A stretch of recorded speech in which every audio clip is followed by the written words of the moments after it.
Friends, আজ এক গুরুত্বপূর্ণ রোগ এবং তার সম্ভাব্য হোমিওপ্যাথিক ঔষধের কিছু লক্ষণ এই বিষয়ে আপনাদের কাছে কিছু বলবো। অ্যাসিডিটি, অম্লত্ব এবং ফ্ল্যাটুলেন্স, পেট ফাঁপা, এই যে রোগ, এই রোগ সাধারণত হয় বাইরের খাবার খাওয়া, বাজার থেকে ফাস্ট ফুড গ্রহণ করা, বাসি খাদ্য খাওয়া, অনিয়মিত জীবনযাপন করা, রাত্রি জাগরণ, নিয়মিতভাবে হোটেলে খাওয়া, অত্যাধিক পরিমাণে রিচ ফুড খাওয়া, ব্যাপকভাবে অ্যান্টাসিডের ব্যবহার এবং বিভিন্ন ধরনের অ্যালোপ্যাথিক ঔষধ সেবন, এইসব কারণে এইসব রোগ হয়। এবং শরীরের অভ্যন্তরে যে পাচক রস হজম প্রক্রিয়ার জন্য যে সমস্ত এনজাইম, যে সমস্ত রস ক্ষরণ হয়, সেই ক্ষরণ কমে যাওয়ার জন্য এবং আভ্যন্তরীণ পরিপাক যন্ত্রের বিভিন্ন অর্গেনের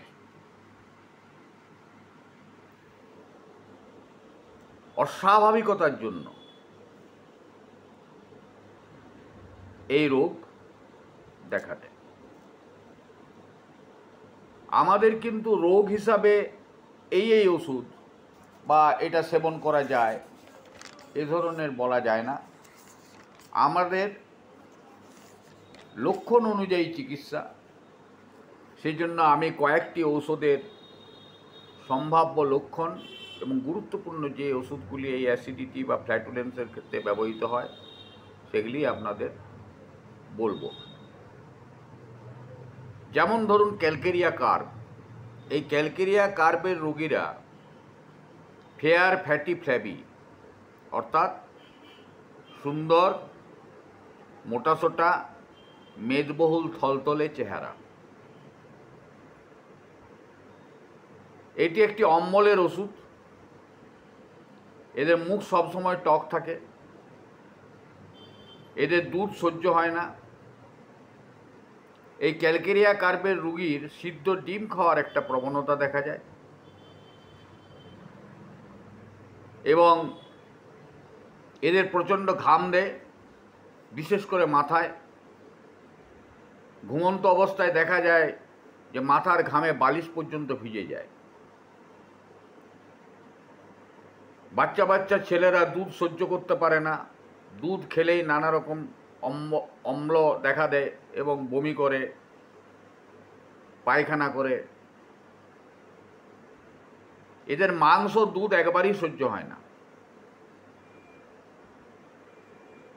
এটি একটি শীতকাতর ঔষধ। অনেক সময়তে দেখা যায় পাতলা শরীর কিন্তু পেটটি বড়, সেই অবস্থাতেও ক্যালকেরিয়া কার্বের প্রয়োজন হয়। এদের বাড়ে সকালে, রাত্রে ঠান্ডা বাতাসে, আর কমে উত্তাপে এবং নড়াচড়া করলে। যাই হোক, এটি একটি অ্যাসিডিটির গুরুত্বপূর্ণ ঔষধ। পরবর্তী যে ঔষধ, সেই ঔষধটি হচ্ছে নেট্রাম ফসফরিকাম, অর্থাৎ সোডিয়াম ফসফেট। এটি ডক্টর সুসলারের যে 12টি টিস্যু রেমেডিস করেছেন তার ভিতরে একটি অম্বলের জন্য, অর্থাৎ অ্যাসিডিটির জন্য একটি গুরুত্বপূর্ণ ঔষধ। এই ঔষধটি আমাদের হোমিওপ্যাথিক মতে শক্তিকৃত অবস্থায় আমরা ব্যবহার করি এবং এই ঔষধটি একটি শীতকাতর ঔষধ। এর জিভে একটু হলদা লেপ থাকে। এটি মুখ টক, পায়খানা টক, অর্থাৎ যে মল, সে মল টক, বুক জ্বালা করে। এটি অ্যাসিডিটির ক্ষেত্রে একটি গুরুত্বপূর্ণ ঔষধ এবং এটি কৃমি রোগেও ব্যবহার করা যায়। আমি তৃতীয় যে ওষুধটি বলছি সেটি হচ্ছে নাক্স ভূমিকা। এই নাক্স ভূমিকা ঔষধটিও শীতকাতর ঔষধ। এটি সাধারণত শরীরের বিভিন্ন ধরনের অনিয়ম, রাত্রি জাগরণ, বিভিন্ন ধরনের অ্যালোপ্যাথিক ওষুধ খাওয়া, নেশক দ্রব্য খাওয়া, এইসব কারণে উচ্ছৃঙ্খল জীবনযাপনের জন্য যে অ্যাসিডিটি হয়, টক ঢেকুর উঠে, পেটে ব্যথা হয়, খাবার 2 ঘন্টা পর থেকে পেটে ব্যথা দেখা যায়, যারা অত্যাধিক পরিশ্রম করে না, যারা বসে বসে সময় কাটায়, সেই সমস্ত রোগীদের ক্ষেত্রে নাক্স ভূমিকা খুব ভালো কাজ করে। নাক্স ভূমিকা গরম খাবার খেতে চায়, আর দুধ খাওয়ার পরেও মুখে টক স্বাদ হয়, দুধ পান করলেও এদের অম্বল হয় এবং এদের মলত্যাগ যখন করতে যায় তখন মলত্যাগের বেগ আসে, কিন্তু যে নিষ্ফল মলপ্রবৃত্তি অর্থাৎ পায়খানা মোটেই হয় না, বা হলেও সামান্য পরিমাণ হয়, বেগ আসে কিন্তু পায়খানা হয় না। এরপর যে ওষুধটির কথা বলছি সেটি হচ্ছে পালসেটিলা নাইগ্রা। এই পালসেটিলা ওষুধটির চরিত্রগত লক্ষণ নম্র, ভদ্র, কোমল স্বভাবের, লাজুক প্রকৃতির, ভীতু। এটি বেশিরভাগ ক্ষেত্রে মহিলাদের ব্যবহৃত হয়। এই ওষুধটি মহিলাদের ক্ষেত্রে একটি মহৌষধ। বিভিন্ন ধরনের পিঠা, পায়েস,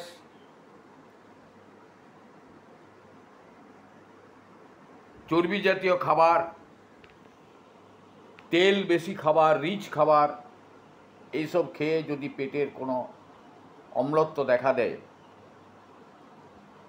তাহলে এই ওষুধটি ব্যবহার করা যায়। এটি একটি গরম কাতর ঔষধ। এর উদরাময় হলে পরিবর্তনশীল মল, কখনো সবুজ, কখনো হলদে, কখনো সাদা, এরকম বিভিন্ন ধরনের পরিবর্তন হয়। এর পেঁয়াজ, মাংস, পাউরুটিও এদের সহ্য হয় না।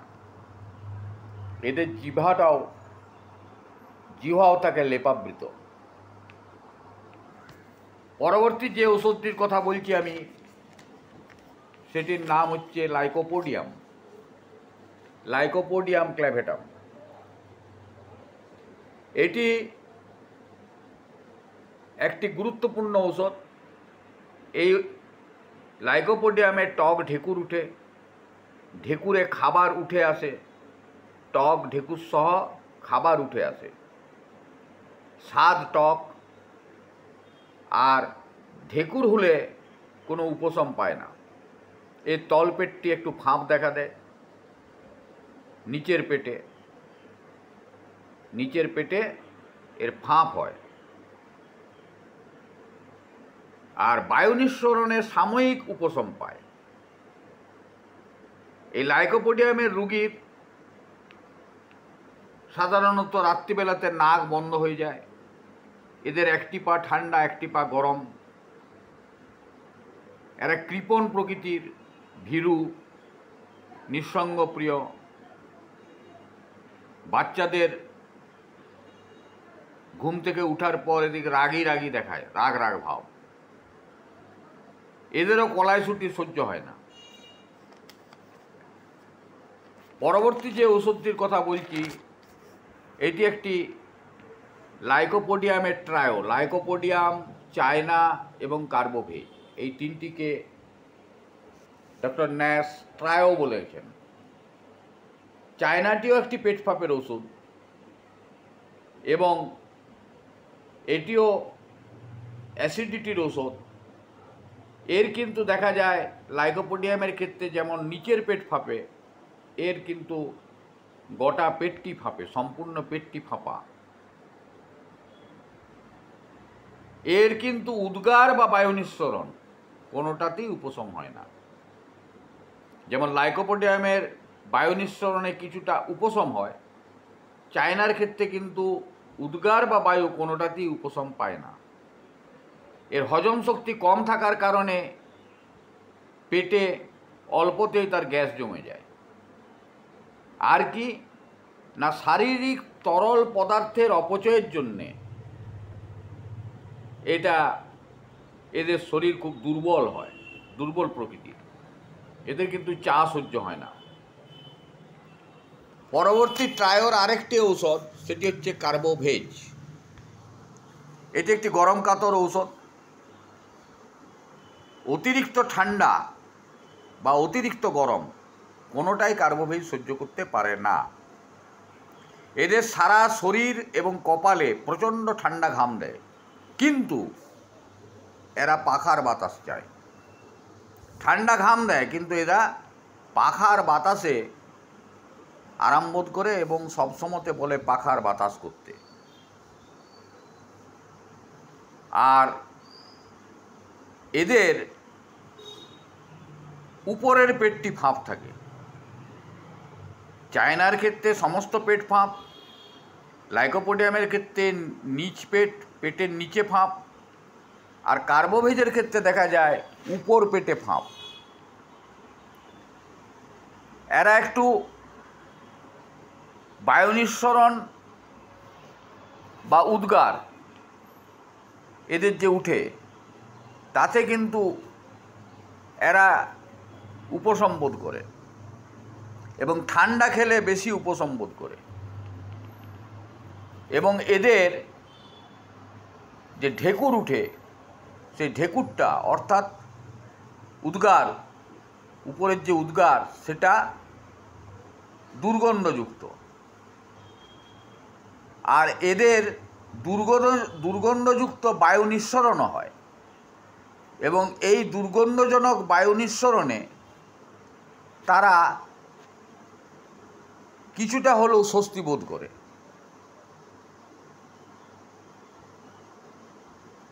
আর এরা হচ্ছে পিপাসাহীন,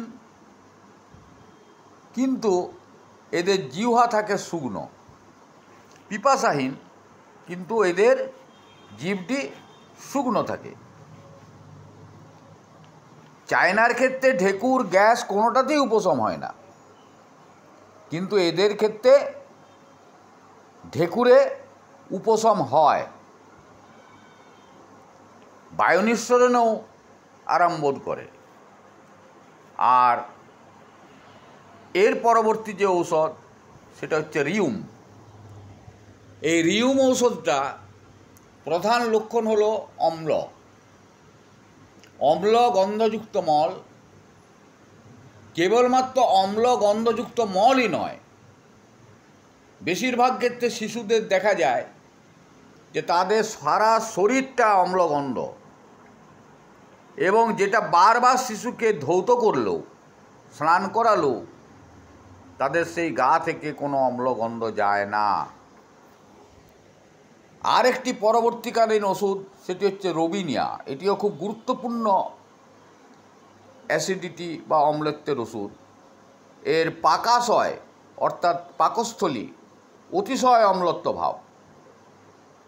এদের অম্ল বমি হয় এবং দাঁতগুলি অম্লে টকে যায়। রোবিনিয়া একটি গুরুত্বপূর্ণ অ্যাসিডিটির ঔষধ। পরবর্তী যে ঔষধ, সে ওষুধটি হচ্ছে ইপিকাক।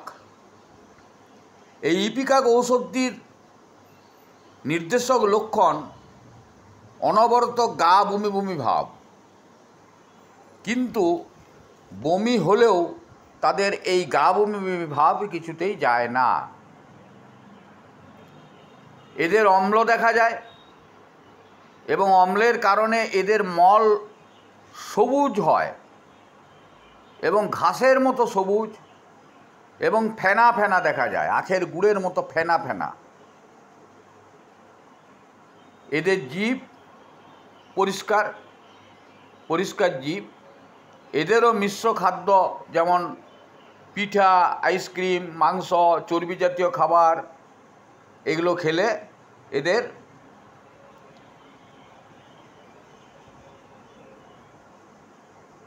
দেখা যায় বিভিন্ন ধরনের অম্লত্ব। এদের বমি হয়, কিন্তু বমি হলেও এদের খুব একটা দেখা যায় উপশম পায় না, আবার গা বমি বমি হতে আরম্ভ করে। অর্থাৎ গা বমি বমিটাই, অর্থাৎ বিবমিশা, নজিয়া, এর হচ্ছে নির্বাচিত ঔষধ করার বিশিষ্ট লক্ষণ। পরবর্তী যে ঔষধ সেটি হচ্ছে অ্যান্টিমোনিয়াম ক্রুডাম, অর্থাৎ অ্যান্টিম ক্রুড। এটি কিন্তু উভয়কাতর ঔষধ। এর কোনো গরমও সহ্য করতে পারে না, অতিরিক্ত ঠান্ডাও সহ্য করতে পারে না। এর একটি নির্দেশিত লক্ষণ, জিহ্বার উপরে পুরু সাদা দুগ্ধের মতো লেপ দেখা যায়। এটি কিন্তু এই নির্বাচিত লক্ষণটি থেকে আমরা বিভিন্ন রোগের ক্ষেত্রে এই ঔষধটি নির্বিধায় ব্যবহার করতে পারি। আর এটি হচ্ছে গ্রীষ্মকালে ত্রুটিপূর্ণ আহারের জন্যে পাকাশয়ী গোলযোগ দেখা দেয়। এদের প্রায় উদরাম হয়। উদরাময়ে মলের বিশেষ প্রকৃতি থাকে আংশিক শক্ত, আংশিক তরল। অর্থাৎ এইটি অন্ননালী পথের কিছুটা অংশ মাত্র হজম হয়েছে, এই জন্য কিছুটা শক্ত, কিছুটা নরম পায়খানা। এই সমস্ত অ্যান্টিম ক্রুডের রুগীদের শিশুরা স্পর্শ বা দৃষ্টি সহ্য করতে পারে না, এরা কান্নাকাটি করে। এদের সকালে সন্ধ্যায় রৌদ্রে সূর্যের তাপে গরমে এদের বৃদ্ধি হয়, আর উপশম হয় খোলা হাওয়ায়, বিশ্রামকালে, গরম খাদ্য গ্রহণে, গরম জলে এদের বা গরম খাদ্যে এদের ব্যথার কিছুটা উপশম পাওয়া যায়। এদের এই অ্যাসিডিটির জন্য পেটও ব্যথা করে। এই কয়েকটি গুরুত্বপূর্ণ ঔষধ আমি বললাম, এছাড়াও আরও অনেক অ্যাসিডিটির ওষুধ আছে, সেগুলো আপনারা ব্যবহার করে দেখবেন। এবং জুনিয়র হোমিওপ্যাথি চিকিৎসকদের কাছে আমার অনুরোধ যে আপনারা রোগীদের একটা অ্যাডভাইস দিবেন যে অনিয়মিত জীবনযাপন, বাসি খাবার খাওয়া, নিয়মিতভাবে বিভিন্ন ধরনের অ্যালকোহল, নেশক দ্রব্য, বিড়ি, সিগারেট, তামাক এগুলো বেশি না খাওয়া, এবং পরিমিত পরিমাণে আহার খাওয়া, নির্দিষ্ট সময়ে আহার খাওয়া, নির্দিষ্ট সময়ে ঘুম, এগুলো যদি করা হয় এবং পানীয় জলটা যদি ঠিক থাকে, তাহলে সাধারণত অ্যাসিডিটি এবং ফ্ল্যাটুলেন্সের হাত থেকে রক্ষা পাওয়া যায়। যদি জীবনযাপনের ক্ষেত্রে নিয়ম মেনে চলা যায়, তাহলে এই সমস্ত রোগ বহুলাংশে কমে যায়। এই বলেই আমি আজকের এই বক্তব্য শেষ করছি। যদি আপনাদের এই ভিডিওটি ভালো লাগে তাহলে আপনারা লাইক করবেন, শেয়ার করবেন এবং অন্যান্য বন্ধুবান্ধবদের এটা শেয়ার করে জানাবেন, এটাই আমার অনুরোধ। আর আপনারা ভালো থাকুন, সুস্থ থাকুন, রোগী ক্ষেত্রে সাফল্য লাভ করুন, এটাই আমার জুনিয়র ডাক্তারদের কাছে বলা। আমি হোমিওপ্যাথিক প্রচার এবং প্রসারের জন্য এই দীর্ঘ 70 বছর বয়সে আমার প্রায় 47-48 বছরের অভিজ্ঞতার ফলাফল যতটুকু পেয়েছি, যেভাবে পেয়েছি, আপনাদের কাছে এবং সাধারণ মানুষের কাছে বলে যেতে চাই, এটাই আমার উদ্দেশ্য। এই বলেই আমি আজকে আমার বক্তব্য শেষ করছি। নমস্কার, ভালো থাকুন, সুস্থ থাকুন।